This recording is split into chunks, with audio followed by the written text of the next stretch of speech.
does Yeshua's sacrifice make us clean?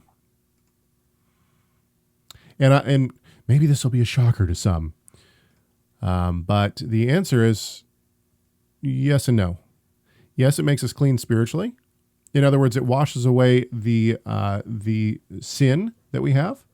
So in that respect, yes, we are cleansed from you've been transferred from the domain of sin, darkness and sin and death into the kingdom of his dear son, right? Which is life. And right. Yeah. So in that respect, we've been cleaned. However, not like a sacrifice cleanses. And what I mean by that is Yeshua's sacrifice, just because Paul was a believer in Christ, he didn't go to the temple and say, "Oh, yes, I had corpse defilement, but don't worry, you can still let me in because I believe in Yeshua." Right. That did not satisfy the temporal. We're talking about two different things. We're talking about the heavenly temple, and we're talking about the earthly temple. God created the earthly temple to show us what's going on in the heavenly temple. But in the earthly temple, there are rules. And those rules are, if you're going to come into this holy space, you have to be cleansed from impurity, from uncleanness. Being unclean, as we've said many, many times, is not a sin. A woman is not sinning because she has a menstrual cycle. A man is not sinning because he has a seminal emission. Those are the easy ones to go to because it's things that happen within marriage, which is these things happen to people within marriage. You can even look at in Luke, we learn about Elizabeth having a baby, or John, Miriam having Yeshua. She has to wait. She can't just go to the temple. She has to wait the days according to the Torah commandment. Because she's in the impurity, she's in an impurity.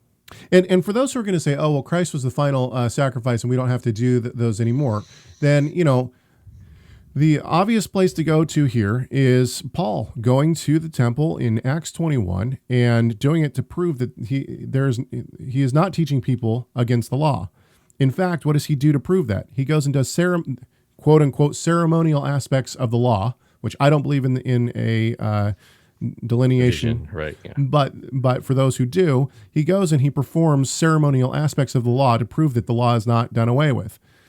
And so Paul, by this point, has clearly worked out his faith. He's already written Romans by the time Acts 21 comes around. He's written 1st and 2nd Corinthians. He's written Romans, 1st and 2nd Thessalonians. You telling me that this guy doesn't have his faith already figured out?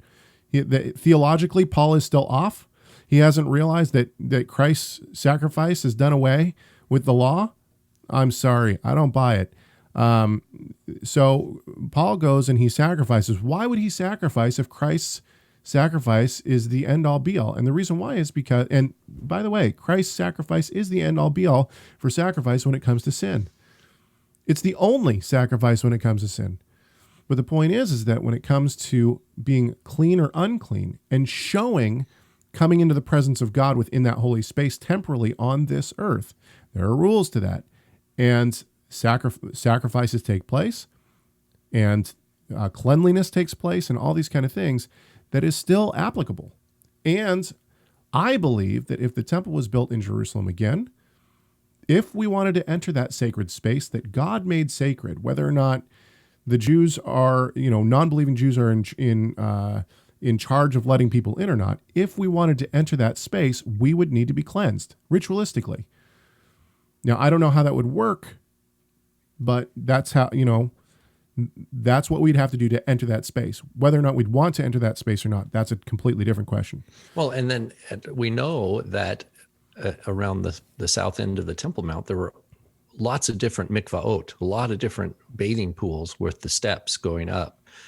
The idea of someone who wanted to come worship at the temple, I mean, even in Acts, we were just reading in Acts 3, right, where they're at the gate called Beautiful, and it says Peter and John are coming up at the hour of prayer into the temple, and they see the man who was, I think, was he paralyzed from youth or whatever, and he's asking for alms, and he says, "I don't have any silver and gold, but in the name of Yeshua of Nazareth," right? Okay. I have something even better. This is an example of early believers participating, like Caleb's talking about. And people, it's not like someone's go, "You know what? I'm going to go I'm going to sneak around the mikvaot. I'm going to sneak around the pools. I'm going to get in there and I'm going to be unclean and I'm going to worship the God of Abraham, Isaac, and Jacob, right? That's just, there's no logic to that. The idea is you're coming into a place that we've never seen with our own eyes. So we can't imagine what we would even feel like coming into the Temple Mount. I mean, so maybe some of us have been to Jerusalem and we've been to the wall and been to the Temple Mount, but you got to imagine it was a completely different thing here, you know, with the animal, you know, sacrifices going on.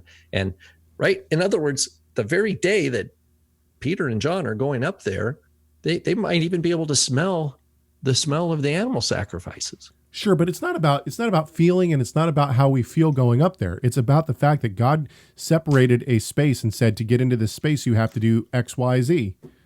Well, what I mean is, you're right. I agree. It's not about feeling, but I think that a true worshiper of God would have a sense of awe and reverence, and they wouldn't simultaneously think, "Oh, I'm going to sneak around this washing thing." It's not just that; those don't go together. Wouldn't believers also be connecting the dots? I'm able to enter into the inner sanctuary of the heavenly courtroom because of the sacrifice that Yeshua did. So, in other words, doing these things makes us understand what is actually happening in the heavenly places. That's the whole point. And then to be in that space as witnesses to Yeshua's resurrection. Right. That's awesome. I mean, imagine that. Yeah. Unbelievable. Yeah, they weren't told to stop. Oh, you're coming into the sacred places without doing a mikvah. That's not what there's like, you need to stop preaching this name. That was the thing. Make sure to subscribe to our YouTube channel by clicking the subscribe button and check out more videos from Messiah Matters.